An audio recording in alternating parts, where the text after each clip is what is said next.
Patrick, a lot of people see you guys as the villain, either sick of the Chiefs, whatever. I mean, how do you feel about having everyone out to get you guys, I guess?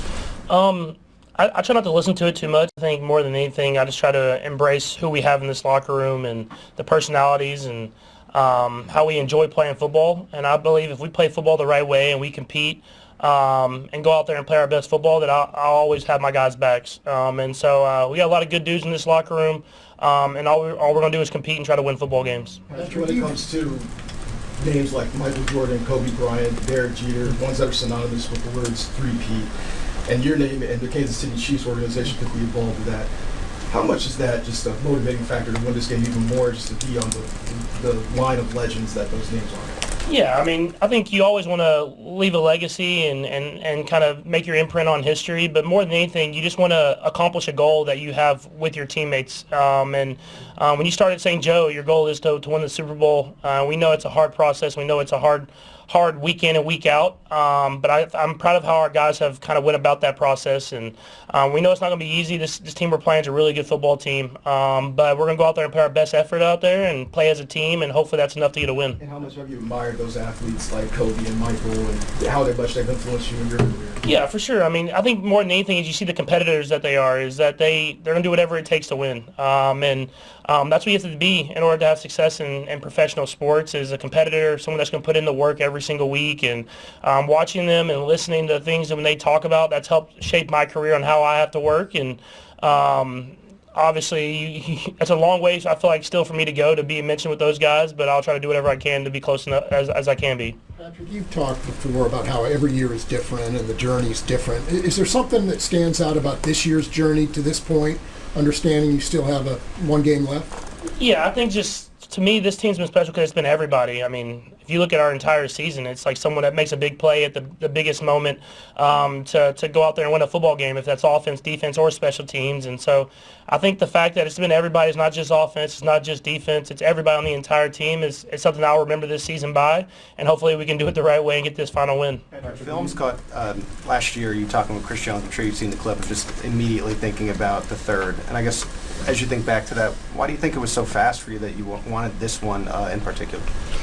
I don't know if it was this one in particular. It's just when you're on that stage and you're celebrating, you start thinking about the guys that are coming back. You think about how young that football team was last year, and you knew that we had a chance to be in this position. And even though you're winning and you're enjoying that moment, you enjoy it, but at the same time, you have a bigger picture of your entire career, and I want to have as many chances as I can to be in the Super Bowl. And it's cool to have guys like Chris and Trav that I've kind of spent my entire career with and won all these games with, and there's a few others with James, Winchester, and Harrison, and I'm probably forgetting someone here or there, but it's cool to have these guys. We built such a great friendship and almost become a family, and I think that's really cool. Patrick, when you look at your Super Bowl success, the way that you won, a lot of fourth quarter success, and obviously last year even overtime, is it a point of emphasis to, I mean, you always want to start fast? Is that something that has popped in your mind at all? Yeah, for sure. I mean, not just start fast, but just be consistent throughout the game. I think there's been games we started fast and we have lulls, but you have to be able to deal with adversity, and whenever you have those moments, just being able to respond. And so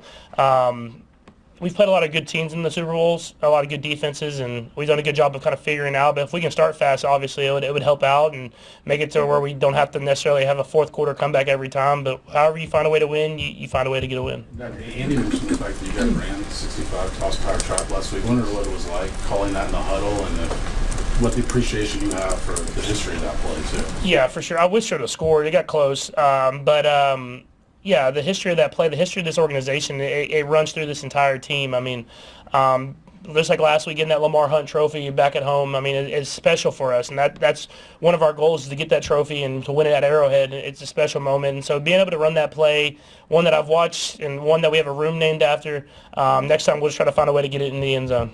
That play happened like 25 years before you were born. So what do you know? What do you know about it? Well, you know, I think what's cool about this organization. I know what's cool about this organization is that we always go back and look at the history of it. And if you look at Hank Stram and Lynn Dawson and all the Hall of Famers, I think it's like 6 or 7 Hall of Famers on that football team. We go and we have museums and we learn. And I talk to other guys and other quarterbacks whenever they come in our room, like Carson or Chris or whoever that is, about the history of the Chiefs. And so I think that's the cool thing about the NFL is that you can look back at these special moments in organizations and really what defines organizations. And so that was a huge moment for this organization. What makes you guys aware of those things? Is it Andy? Is it Beach? Is it Donovan? Is it somebody else? It starts with Clark. I mean, we talk about it before every single training camp. Then it goes down through the line. And I mean, when you're with Coach Reed, you hear the best stories of all time. So I meet with him every single Friday, and we talk about the game plan. But that becomes kind of like a story time where I hear these stories about the great. I hear these stories about the great. Untold stories of the history of the NFL, and one day he's going to write a book because there's some great ones in there. You just mentioned Clark. I mean, there are other owners that are much more in the limelight and in present, and we don't see a lot of him there. What is he like as an owner? When you mentioned Carson coming in, guys that have played for other teams, is that something that even permeates the locker room, or is that so removed that you guys don't really feel his presence that often? No, I think Clark does a great job of being there and showing his support and showing that he is invested, and you can tell he loves it, and not only for his family but for all of us.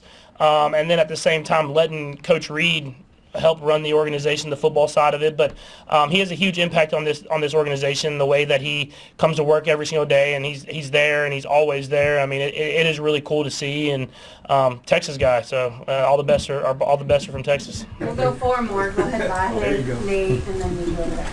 You've spoken before and even now about your pretty direct motivation with things like the three-peat and things like that. It doesn't seem like Andy talks that way or thinks that way, that he's always kind of in the moment. I wonder if you ever heard him talk about that kind of goal, or is he always just on the next? And what do you think drives him then? I think what drives Coach Reed is just the greatness and becoming better people every single day. I think that's something that is special about him is he doesn't care if he's playing week 18 or week 1 or Super Bowl or preseason game. He's the same. He's the same. He's going to expect greatness out of you. And when you leave the building, he wants you to be a better person than when you got in the building.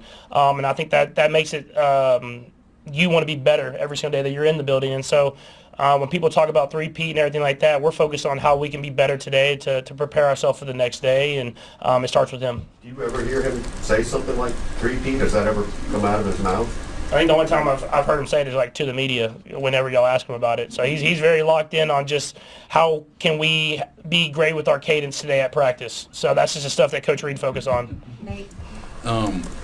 Patrick, I think Clark mentioned this after the game on Sunday, but the experience of having Kareem at your wedding and that being a catapult moment that maybe you didn't know at the time that would lead to him having this redemption arc, just what do you appreciate most about what Kareem's done this season? And I guess in a simple term, why did you choose to invite him to a pretty significant day in your life? Yeah, I mean, I think first off, with Kareem, obviously he made his mistakes, but I knew the person before and I knew the person after, and I knew that he had a good heart and he had to learn from his mistakes and become a better person because of it, and he did that. He dealt with the consequences, and he's kind of tried to rebound and just be a better person for the community more than anything. And so just knowing him and how close he was to me, but also how he treated Brittany and how he treated my family has always been special. And so I wanted to have him at my wedding. I didn't think anything of having my coaches. I was just having all the people I love at my wedding, and obviously I think Coach Reed talked to them there, and they were able to talk about just things, and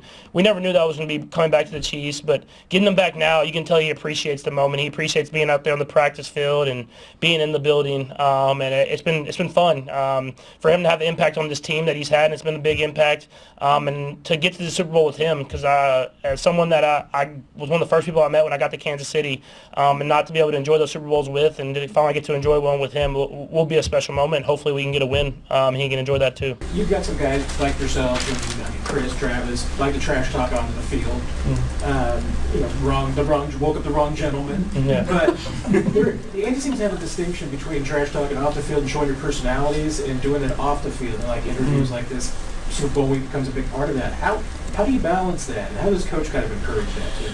Yeah, well, for me, I'm pretty good at, I don't really talk trash unless I get trash talked to me. So I'm usually pretty calm. But Coach Reed is great about showing your personality, and we want you to go out there and play with fire, and we want you to show how much you care about the game.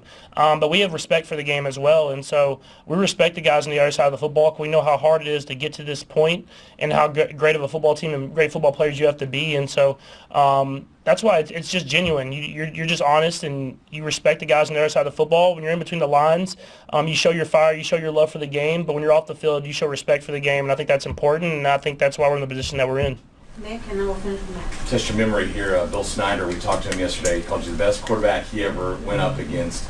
You remember much about those games? You've always been a historian about the games, too. Did you have an appreciation maybe at the time you were a freshman out there playing against Snyder on the sideline or anything like that? Yeah, for sure. I mean, first off, playing against them and then getting those letters after the game, I've kept those letters. And so just a true great person, an iconic coach, and an iconic leader, just made his imprint in football forever, especially at K-State, but just throughout the Big 12 and football in general. And so played a lot of games. Well, I think I only won one of them. I came into the fourth quarter, I believe, of one of them, and then played at Texas Tech. We lost. I mean, we won at Texas Tech in Lubbock, and then went to K-State, and I came off injury, and we ended up losing that game. Tried to do a Hail Mary at the end of the game, got hit. I think I threw a pick to DJ Reed, who's in the NFL. So it's always cool when you play the greats against the greats, and you get to see their impact and why they're so great. And so it was some fun moments for me in college. Did you get a letter after every game, or how many? I got two of them. So the first one I didn't get one because I came at the fourth quarter probably, but then the second one and the third one I got one. Patrick, the Alex Smith trade was 7 years ago today. When you think about all your success since then, how did Alex leave an impact on you to get to where you are now? Yeah, I mean, just showing you how to be a professional. I think that was the biggest thing, and how to go about your business. Obviously a great dude, someone that comes to my charity golf tournament still to this day, and I spent a lot of time with Alex and his family, and I think more than anything, he made his imprint on how you prepare, how you go about your business every single day, and how you get better. And for someone coming out of college and going into a professional world, it helped speed up the process of me becoming who I am. Thank you, everybody.